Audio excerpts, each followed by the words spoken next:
Hello students, मेरा नाम doctor Mazhar खालिक।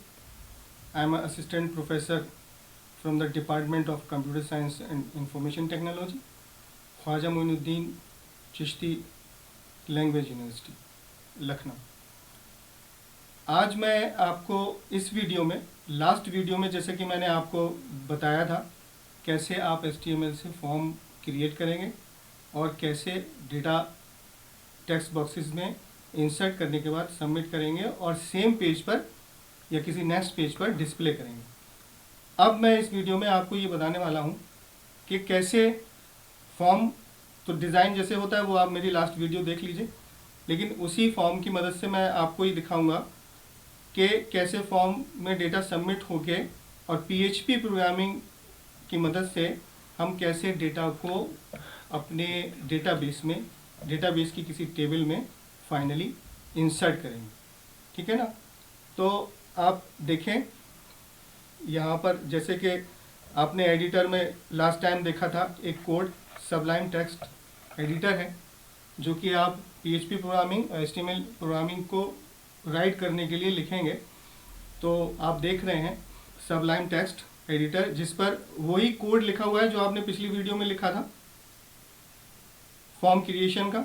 और अब इसमें थोड़ा सा फ़र्क ये रहेगा क्योंकि आपको डेटा बेसिकली पहुंचाना है आपकी अपनी टेबल में जो कि आपके डेटाबेस में मौजूद है। ठीक है।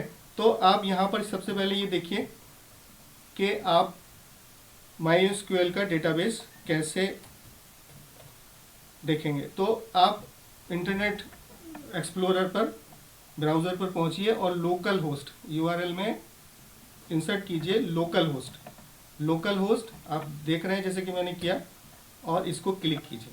ठीक है। तो ये वेब सर्वर जो कि आपके सिस्टम पे इंस्टॉल अगर आपने किया होगा तो ये ऐसा स्क्रीन आपको दिखाई देगा। और उसके बाद आप PHP My Admin का पैनल ये क्लिक करेंगे तो आप देखेंगे कि रूट यूज़र नेम आएगा डेटाबेस का, और पासवर्ड इस टाइम कुछ नहीं है, नल है। तो आप simply you have to go. Then आप यहाँ देख पा रहे हैं कि एक database PHP My Admin applications open हो गई, और यहाँ आप देख पा रहे हैं कि एक डेटाबेस है बैक एंड में। डेटाबेस कई हैं, लेकिन आप इस डेटाबेस को देखिए जो admission_db के नाम से बना हुआ है। पहले से मैंने बना के रखा हुआ है, आप देखें। ठीक है ना। और इसमें कई तरह की टेबल्स हैं। टेबल्स कैसे क्रिएट होती है डेटाबेस में, डेटा कैसे, टेबल कैसे क्रिएट होगी या डेटाबेस कैसे क्रिएट होगा, ये मैं अपने नेक्स्ट वीडियोस में आपको दिखाऊंगा।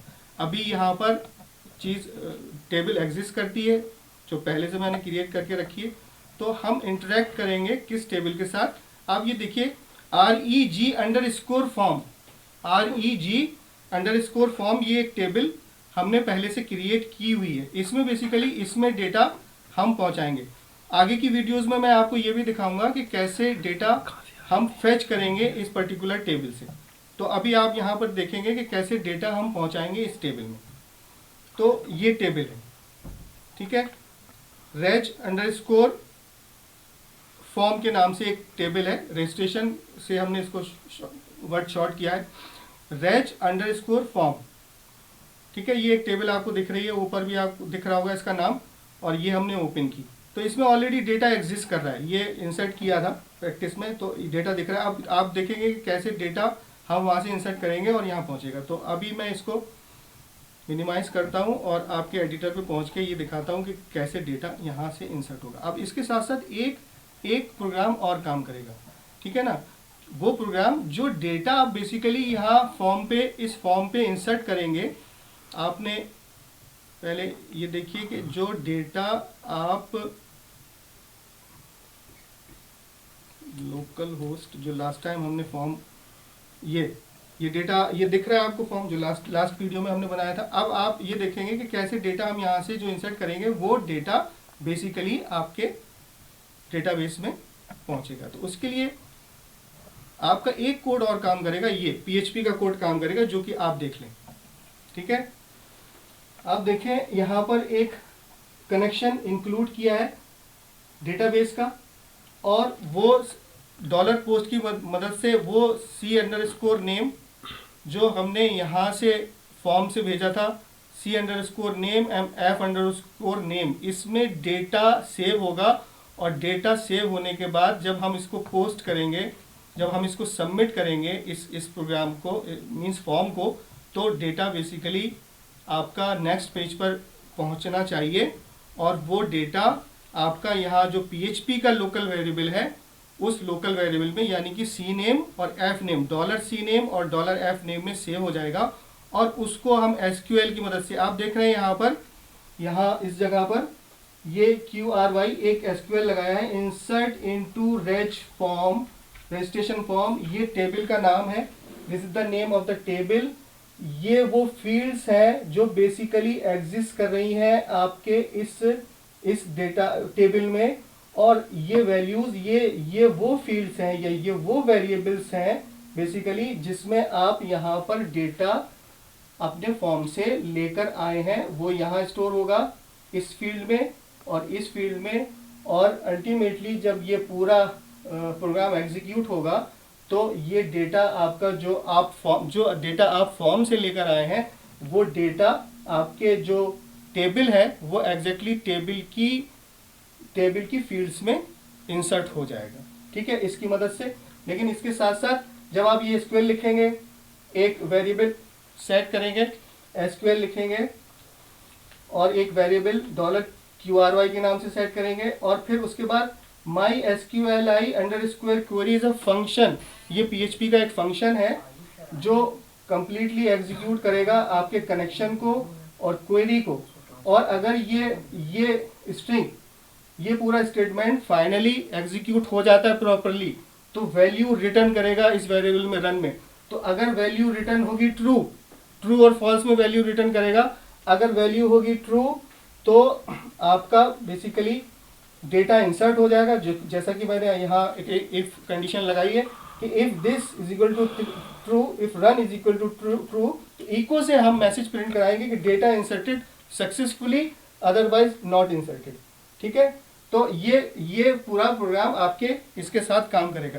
तो अब आप ये देखेंगे कि कैसे डेटा को मैं यहाँ पर, अब देखिए लास्ट टाइम हमने एक्शन में सेम एक प्रोग्राम PHP का लिंक कराया था, लेकिन अब हम यहाँ एक्शन में जो प्रोग्राम लिंक कराएंगे वो data1, जो ये PHP का प्रोग्राम है जो डेटा इंसर्ट करेगा। ठीक है, ये प्रोग्राम हम लिंक कराएंगे data1, ये प्रोग्राम हम यहाँ, सॉरी data1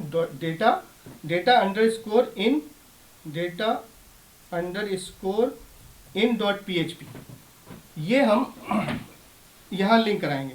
तो जैसे डेटा सबमिट होगा तो ये एक्शन में ये डेटा इन PHP ये एग्जीक्यूट होगा और आपका अल्टीमेटली फिर डेटा, ये प्रोग्राम काम करेगा और डेटा इंसर्ट हो जाएगा आपके कहाँ पर, आपकी बैकएंड की टेबल में होना चाहिए, अगर कोई एरर नहीं होगी तो। ठीक है, ये जो टेबल आपको बैकएंड दिख रही है, इस टेबल में बैकएंड में ये जो HTML और PHP का जो कॉन्सेप्ट है ये फ्रंट एंड का कॉन्सेप्ट है, और जो डेटाबेस है वो बैक एंड का कॉन्सेप्ट है। ठीक है, ये आप समझ रहे होंगे, आपके साथ डिस्कशन हुआ भी था। तो ये बैक एंड में डेटा आपको बेसिकली फ्रंट एंड से बैक एंड में डेटा कैसे पहुंचाना, ये पूरी टेक्निक है। तो आप यहाँ पे प्रोग्राम देख रहे हैं, दो प्रोग्राम काम करेंगे, form1 और data_in.php, form1 और data_in.php, ये प्रोग्राम काम करेगा। मीन्स कि जो डेटा हम फॉर्म में फिल करने वाले हैं वो डेटा पहुंचने वाला है आपके बैकएंड में। ओके, चलिए देखिए, अब इसको फिर से रिफ्रेश कर लेते हैं, प्रोग्राम को देखते हैं। ओके, नाम हमने डाला मोहसिन खान, फादर्स नेम डाला हमने एस खान। ठीक है, सबमिट किया। सॉरी, अभी प्रोग्राम कौन सा, रीडायरेक्ट पेज, एक्चुअली जो लास्ट टाइम हमने लगाया था वो लगा हुआ है। प्रोग्राम कौन सा काम कर रहा है, form1, इसको सही से देख लेते हैं। form1.php data_in.php ये हमने लगा दिया है और इसको सेव करें। सेव किया था। चलिए फिर से देखते हैं।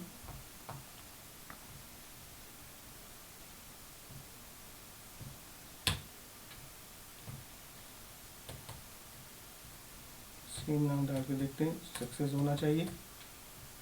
और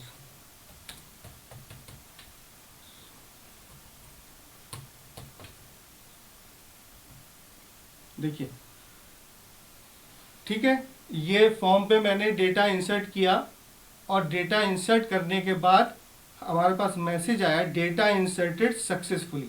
ठीक है, डेटा इंसर्टेड सक्सेसफुली। अब हम आप इसको वेरीफाई कर लें, चेक कर लें कि डेटा ये पहुंच गया नहीं पहुंच गया आपके टेबल में। अब हम इसको रिफ्रेश कर लेते हैं। ठीक है, इस टेबल को हमने रिफ्रेश किया, आप देख पाएंगे। अब आप यहाँ देखिए, लास्ट में देखिए नंबर 8 पर, नंबर 8 पर देखिए कि डेटा इंसर्टेड है, it is already inserted, Mohsin Khan S Khan. Okay, तो आपने ये देखा कि कैसे आप फ्रंट एंड से बैक एंड में डेटा पहुंचा सकते हैं, है ना, इन सारी प्रोग्रामिंग की मदद से। तो आप वीडियोस को रिवाइंड करके सारा कोड देख सकते हैं और इसको सक्सेसफुली प्रैक्टिस कर सकते हैं। और नेक्स्ट वीडियो में मैं यहाँ अभी इतना ही, नेक्स्ट वीडियो में आपको दिखाऊंगा कैसे डेटा फेच करेंगे इन टेबल्स। ठीक है, थैंक यू वेरी मच।